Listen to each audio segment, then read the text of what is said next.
कहा जाता है कि किसी भी देश की डेवलपमेंट उस देश के इंफ्रास्ट्रक्चर पे बहुत डिपेंड होती है। इंफ्रास्ट्रक्चर में इन्वेस्ट करने से देश को सिर्फ अच्छी रोड्स, हाईवे, ब्रिजेस नहीं मिलते हैं, देश की इकोनॉमिक डेवलपमेंट भी खूब होती है। जब किसी देश में अच्छी रोड्स होती हैं तो उस देश में ट्रांसपोर्ट कनेक्टिविटी स्ट्रांग हो जाती है, जिससे आने जाने में टाइम ड्यूरेशन कम लगता है। लोग आसानी से कम टाइम में अपनी ट्रैवलिंग को पूरा कर लेते हैं। बिजनेस को फायदा होता है, आप कम टाइम में अपना प्रोडक्ट देश के किसी भी कोने में भेज देते हैं। ट्रांसपोर्टेशन कॉस्ट कम लगती है, जिससे टाइम और पैसा दोनों बचता है। साथ में देश का एक्सपोर्ट भी बढ़ता है। तो भारत में इंफ्रास्ट्रक्चर को बेहतर करने के लिए बीजेपी सरकार इस पे बहुत काम कर रही है। भारत में इंफ्रास्ट्रक्चर को स्ट्रॉन्ग करने के लिए भारत सरकार ने एक टारगेट सेट किया है कि 2024 तक वो देश में 60,000 किलोमीटर का वर्ल्ड क्लास हाईवे बनाएंगे, जिससे देश की ग्रोथ की स्पीड और तेज हो सके। तो नमस्कार दोस्तों, स्वागत करते हैं आपका चार्जिंग पॉइंट हिंदी में। दोस्तों, आज के इस वीडियो में हम जानेंगे कि क्या भारत सरकार 2024 तक 60,000 किलोमीटर का वर्ल्ड क्लास हाईवे कंस्ट्रक्ट कर पाएगी। अगर हाँ, तो फिर इससे देश की अर्थव्यवस्था को कितना फायदा होगा। तो जुड़े रहिए आप इस वीडियो के साथ। दोस्तों, मैं ऐसे ही एजुकेशनल टॉपिक पे बात करता हूँ, तो अगर आपको मेरा काम पसंद आता है तो अब आप मुझे सपोर्ट कर सकते हैं पेट्रियन और यूट्यूब में ज्वाइन बटन के थ्रू। और अब आप मुझे फेसबुक, इंस्टाग्राम, ट्विटर में भी फॉलो कर सकते हैं और मेरी वीडियोस को वहां पे भी शेयर कर सकते हैं। दोस्तों, अगर आपको एडवांस MS एक्सेल सीखना है तो मैं आपको 1,475 रुपए का कोर्स फ्री में दे सकता हूँ। और अगर आपको financial market, share market, mutual fund के बारे में जानना है तो मैं आपको 4,720 रुपए का कोर्स फ्री में दे सकता हूँ। दोनों कोर्सेज की लिंक डिस्क्रिप्शन में दी गई है। अमेरिका के बाद भारत के पास दुनिया का दूसरा सबसे बड़ा रोड नेटवर्क है। जी हाँ, चाइना से भी बड़ा रोड नेटवर्क भारत के पास है। पर वहीं अगर हम एक्सप्रेस वे की बात करें तो उसमें नंबर 1 चाइना है और भारत टॉप 10 तो छोड़िए, टॉप 20 देशों में भी नहीं है। भारत के रोड नेटवर्क में नेशनल हाईवे का परसेंटेज सिर्फ 2% है। तो भारत की इसी कमी को पूरा करने के लिए भारत सरकार ने 2024 तक 60,000 kilometre world class highway construct करने का टारगेट सेट किया है। और ये अनाउंसमेंट भारत के road transport and highway minister Nitin Gadkari ji ने रोड डेवलपमेंट इन इंडिया के 16 एनुअल कॉन्फ्रेंस में की है। इस टारगेट को अचीव करने के लिए भारत सरकार को पर डे 40 किलोमीटर हाईवे बनाना होगा। अभी भारत सरकार पर डे 37 किलोमीटर हाईवे बना रही है। भारत सरकार ने खुद 2021 के एंड तक per day 40 kilometre national highway के कंस्ट्रक्शन का टारगेट सेट किया है। इसी साल भारत ने 18 घंटों में 25.54 किलोमीटर का 4 लेन हाईवे बना के वर्ल्ड रिकॉर्ड बना दिया है। तो जिस स्पीड से भारत सरकार देश में हाईवे बना रही है, तो ये पूरी तरह से मुमकिन है कि भारत सरकार per day 40 kilometre highway construction का भी टारगेट अचीव कर लेगी और 2024 तक 60,000 kilometre world class highways Bharat में बना देगी। अब जानते हैं कि हाईवेज को बनाने के लिए पैसा कहां से आएगा। तो इस कॉन्फ्रेंस में नितिन गडकरी जी ने बताया है कि भारत सरकार नेशनल इंफ्रास्ट्रक्चर पाइपलाइन के जरिए इंफ्रास्ट्रक्चर डेवलपमेंट में 111 लाख करोड़ रुपए निवेश कर रही है। इसके अलावा नितिन गडकरी जी ने बताया है कि भारत सरकार ने ईयर ऑन ईयर बेसिस पे भारत का इंफ्रास्ट्रक्चर कैपिटल एक्सपेंडिचर 34% इंक्रीज किया है। भारत का इस साल का infra budget 5.54 lakh crore rupees है। अब ऐसा नहीं है कि इसमें से सारा पैसा हाईवे कंस्ट्रक्शन के लिए जाएगा। इसमें से कुछ पार्ट हाईवे कंस्ट्रक्शन में जाएगा, कुछ roads, bridges, tunnel, government buildings और दूसरे इंफ्रा प्रोजेक्ट्स में जाएगा।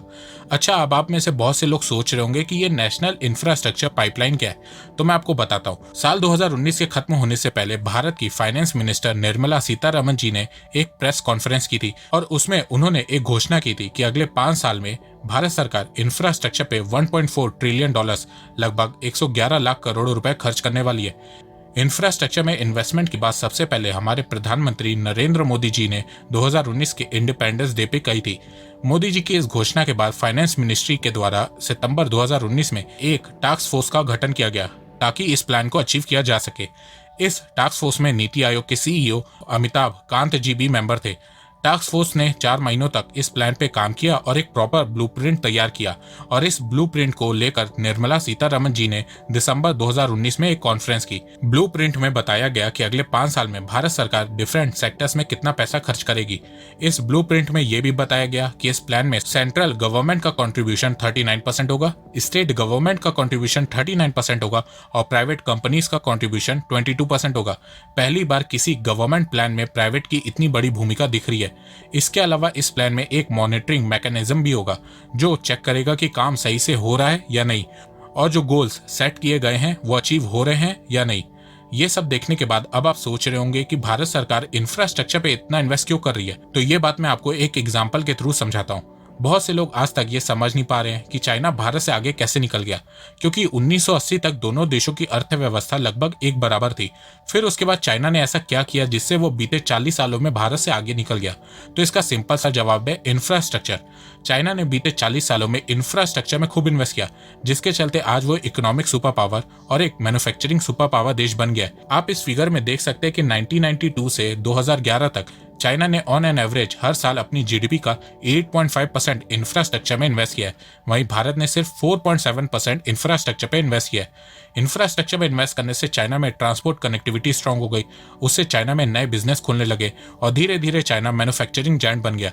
और इसी प्रॉपर इंफ्रास्ट्रक्चर के चलते दुनिया भर की कंपनीज ने चाइना में अपना मैन्युफैक्चरिंग प्लांट खोलना चालू किया। वहीं भारत ने शुरुआत में इंफ्रास्ट्रक्चर में ज्यादा इन्वेस्ट नहीं किया, जिसके चलते भारत को 2022 तक सस्टेनेबल ग्रोथ मेंटेन करने के लिए 50 ट्रिलियन रुपए लगभग $777 बिलियन इंफ्रास्ट्रक्चर में इन्वेस्ट करना होगा। इकोनॉमिक सर्वे के मुताबिक अगर भारत को 2024-25 तक $5 ट्रिलियन इकोनॉमी बनना है तो उसे इंफ्रास्ट्रक्चर पे $1.4 ट्रिलियन खर्च करना होगा। इसी सर्वे के मुताबिक अगर भारत को 2032 तक $10 ट्रिलियन की इकोनॉमी बनना है तो भारत को हर साल अपनी जीडीपी का 7 से 8% इंफ्रास्ट्रक्चर पे स्पेंड करना होगा। लगभग कम से कम हर साल इंफ्रास्ट्रक्चर पे भारत को $200 बिलियन खर्च करना होगा, तब जाके भारत $10 ट्रिलियन की इकोनॉमी बन पाएगा। अब आप सोच रहे होंगे कि इंफ्रास्ट्रक्चर में इन्वेस्ट करने से इकोनॉमी कैसे बढ़ेगी, तो मैं आपको बता देता हूँ कि अगर रोड्स और हाईवे की कंस्ट्रक्शन में ₹1 खर्च होता है तो इकोनॉमी में ₹2.5 आता है। ये शब्द मेरे नहीं है। रोड डेवलपमेंट इस सरकार के लिए इतनी प्रायोरिटी क्यों है? What is your vision? देखिए, पहली बात आप समझिए कि रोड में जब ₹1 खर्चा होता है तो इकोनॉमी में ₹2.5 आता है। अच्छा, बहुत से लोग बोलते हैं कि ऐसी रोड्स बनाने का क्या फायदा जो 2-3 महीनों में ही टूट जाती है। तो देखो, देश की हर रोड की कंस्ट्रक्शन की जिम्मेदारी नितिन गडकरी जी की नहीं है, सिर्फ नेशनल हाईवे की जिम्मेदारी उनकी है। रोड्स की जो सिचुएशन है सर, वो बड़ी खराब हो जाती है बारिश के दिनों में। एक दिन पानी खड़ा रहे तो 1-1 फुट के गड्ढे पड़ जाते हैं। ये पहली बात तो ऐसी कि देश में पहले रोड कहाँ का है आप समझ लीजिए। नेशनल हाईवे है, स्टेट हाईवे है, डिस्ट्रिक्ट हाईवे है, विलेज कनेक्टिविटी के रोड है और अर्बन रोड है। मैं केवल नेशनल हाईवे के लिए जिम्मेदार हूँ और मैं आपको बता दूँ, ये मैं पूरे सीमेंट कंक्रीट के रोड बना रहा हूँ। अब जानते हैं कि क्या बीजेपी सरकार ये टारगेट अचीव कर पाएगी? तो देखो, पिछले 7 सालों में बीजेपी सरकार ने बहुत ही तेजी से देश में नेशनल हाईवे बनाया है। जहां अप्रैल 2014 तक भारत में 91,287 किलोमीटर का नेशनल हाईवे था, वहीं मार्च 2021 तक भारत में नेशनल हाईवे की लेंथ बढ़ के 1,37,625 किलोमीटर हो गई है। पिछले 7 सालों में नेशनल हाईवे की कंस्ट्रक्शन में 50% की ग्रोथ हुई है। पैंडेमिक के समय में भी पिछले एक साल में 13,505 किलोमीटर नेशनल हाईवे की कंस्ट्रक्शन हुई है। ये data ministry of road transport and highways के द्वारा दिया गया है। बजट की बात करें तो पिछले 7 सालों में भारत सरकार ने इंफ्रा बजट को 5.5 टाइम्स इंक्रीज किया है। 2015 में रोड्स एंड हाईवे का बजट 33,414 करोड़ रुपीस था, वहीं 2021 का बजट 1,83,101 करोड़ रुपीस है। तो ये फिगर्स देख के लगता है कि बीजेपी सरकार इंफ्रास्ट्रक्चर को लेकर बहुत सीरियस है और जिस स्पीड से देश में काम हो रहा है, इससे यही लगता है कि बीजेपी सरकार ये टारगेट बहुत ही आराम से अचीव कर लेगी।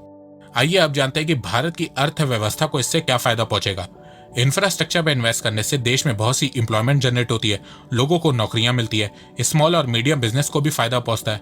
बहुत से लोगों को ये लगता है कि इंफ्रास्ट्रक्चर में इन्वेस्ट करने से सिर्फ मजदूरों को काम मिलता है, तो ऐसा नहीं है। बहुत सी ऑपरेशन मैनेजमेंट जॉब भी क्रिएट होती है। आपको एक एग्जाम्पल के थ्रू समझाता हूँ। भारत सरकार का एक इंफ्रास्ट्रक्चर प्रोजेक्ट है भारतमाला। इस प्रोजेक्ट में भारत सरकार रोड, हाईवे, इकोनॉमिक कॉरिडोर बना रही है। भारतमाला प्रोजेक्ट के अंडर 22 मिलियन नौकरियां जनरेट होंगी। ये नौकरियां सिर्फ मजदूरों के लिए नहीं होंगी, बहुत सी ऑपरेशनल मैनेजमेंट जॉब भी होगी और इसके अलावा जो कंपनीज इस प्रोजेक्ट में पार्ट लेंगी वहां पे भी जॉब्स जनरेट होंगी। तो इसीलिए दुनिया भर की सरकारें इंफ्रास्ट्रक्चर पे इन्वेस्ट करती हैं, जिससे एक तो देश में ट्रांसपोर्ट कनेक्टिविटी बेहतर होती है और साथ में नौकरियां भी पैदा होती हैं। इंफ्रास्ट्रक्चर में इन्वेस्ट करने से देश के बैकवर्ड एरिया भी डेवलप होने लगते हैं। जब सरकार बैकवर्ड एरिया में रोड बनाती है तो उससे अपने आप ही बैकवर्ड एरिया के लोगों के लिए एम्प्लॉयमेंट का रास्ता खुल जाता है, साथ में बिजनेस का भी रास्ता खुल जाता है। दुनिया में अगर किसी भी देश को ग्रो करना रहता है तो वो सबसे पहले अपने देश की इंफ्रास्ट्रक्चर को मजबूत करता है। China, America, Japan, France, Germany सभी ने सबसे पहले अपने देश के इंफ्रास्ट्रक्चर को मजबूत किया है। तो भारत को भी सबसे पहले अपने इंफ्रास्ट्रक्चर को स्ट्रॉन्ग करना होगा, तभी भारत की इकोनॉमिक ग्रोथ की स्पीड तेज होगी। तो दोस्तों, मुझे लगता है कि अब आपको सब समझ में आ गया होगा। तो अगर आपको ये वीडियो पसंद आए तो आप इस वीडियो को लाइक कीजिए और अब आप मुझे सपोर्ट भी कर सकते हैं पेट्रियन और यूट्यूब में ज्वाइन बटन के थ्रू। एक बात मैं कहना चाहता हूँ, आप जितनी मेरी वीडियोस को शेयर करेंगे उतनी ही रीच मेरी बढ़ेगी और उतने ही लोग मेरे से जुड़ेंगे। तो वीडियो को शेयर करना, चैनल को सब्सक्राइब करना बिल्कुल भी मत भूलिएगा। मैं ऐसे ही एजुकेशनल वीडियोस लाता रहूंगा आप लोगों के लिए। तो अभी तक के लिए बस इतना ही। धन्यवाद। जय हिंद, जय भारत।